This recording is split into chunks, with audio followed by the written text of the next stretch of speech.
Is your pick getting stuck between the strings, slipping out of your fingers and overall just holding you back from playing things you actually want to play? Then in this video I'm going to show you the 5 biggest and most common picking mistakes that I've noticed after working with thousands of players inside of modern guitar course. And the crazy part is that even the players who've been playing 20 plus years had no idea they were making at least one of them before they started working with us.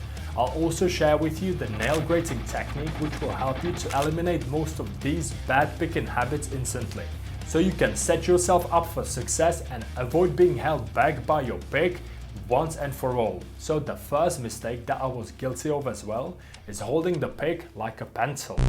I think it happens kind of naturally as self-taught players. You will naturally grab the pick the same way as you hold a pen, but the downside with this type of pick grip is that so much of your effort is getting lost and wasted as you're trying to progress with your playing. It's harder to pick fast, skip strings, sweep it, nearly most of the things you'll be playing. So let's put the pick on the side for a bit and start from the scratch using the nail grating technique. All you've got to do is to position your fingers where all 4 nails are touching the strings.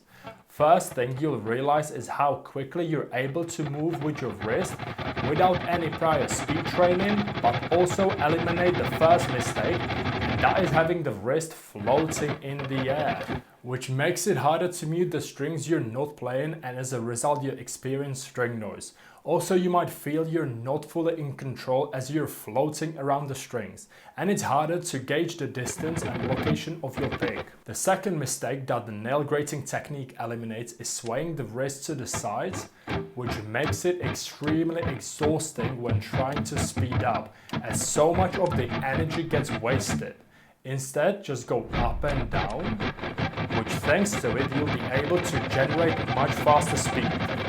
The third bad picking habit that this nail grating technique eliminates is having the fingers spread out, which I have nothing against. I was playing that way for so many years with also palm resting here on the bridge, the James Hetfield style. But very quickly realize how counterproductive it can be, especially if your goal is to shred. And lastly, this nail grating technique helps you to eliminate the motion being generated by your elbow,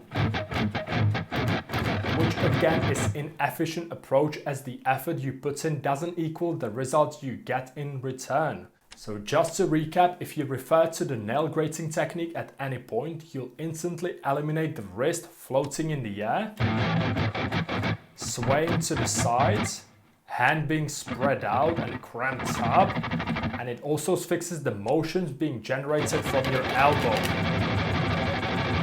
So take this as the point I always want you to refer in order to ensure your picking mechanics is not slowing you down. And now, as we've got that covered, let's talk about where to actually place the pick on your finger. Is it here? Or is it here? Or is it there? When choosing where to place the pick, I think of it this way.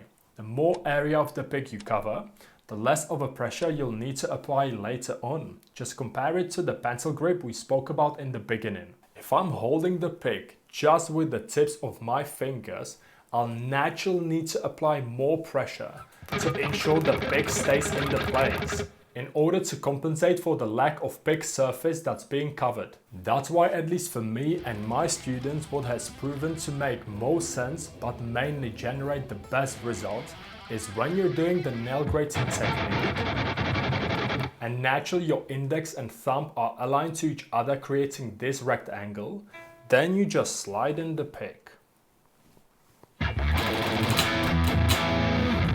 By the way, if you're genuinely interested in getting your playing where you always want it, then just click the link below where you can book a free call to see if we'll be able to bring you the same results as we did for all of the other students.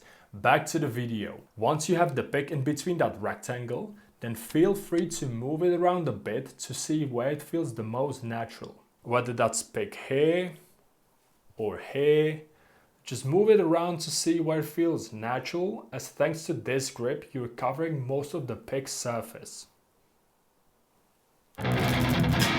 which allows you to reduce the pressure on your pick without worrying about the pick slipping out even when your hands are sweating. You can see my pick being able to actually move. Thanks to this relaxed grip, I'm able to move freely between the strings while being relaxed. Unfortunately, there is not just one pick grip that rules them all, as there are so many phenomenal players with a questionable technique.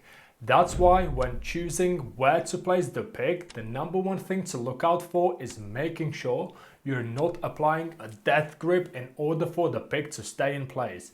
Which brings me to the last step. No matter what pick grip approach you have, if you start applying the death grip, you'll very quickly lose the dynamic, flexibility, stamina, potentially causing you some form of strain down the line. Because when you squeeze too tight, that tension doesn't just stay in your fingers. It travels up through your hand, into your wrist, and then your entire arm. Your muscles lock up and they start to fight against each other instead of working together. Think about it this way. When your arm is tense, how can you possibly move fast and smooth? You can't. This creates a domino effect that will even reflect when performing or improvising. If you're all tensed up, you're staying away from the flow state where all of the great ideas come from. Instead, you're tense and as a result, locked in.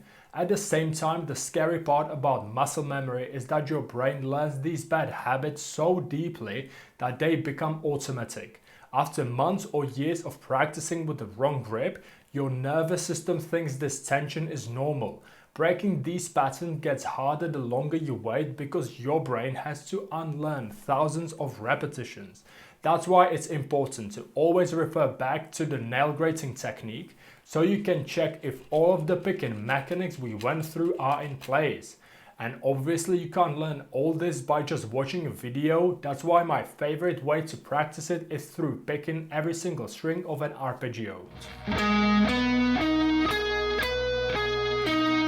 And then increasing it to 8 notes, triplets, and 16 notes, which will insanely level up your alternate picking.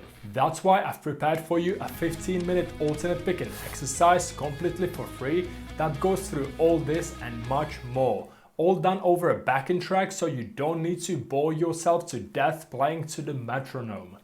Make sure to check it out. It literally takes 15 minutes, but as a result your picking will dramatically improve. And thanks to it, having the freedom on the guitar you're looking for. So that's all for this video. If you've enjoyed it but mainly learned something, make sure to hit the like button so I know it wasn't a waste of your time and you've actually learned something. Thanks for being here, keep the guitar alive, and I'll see you in the next video.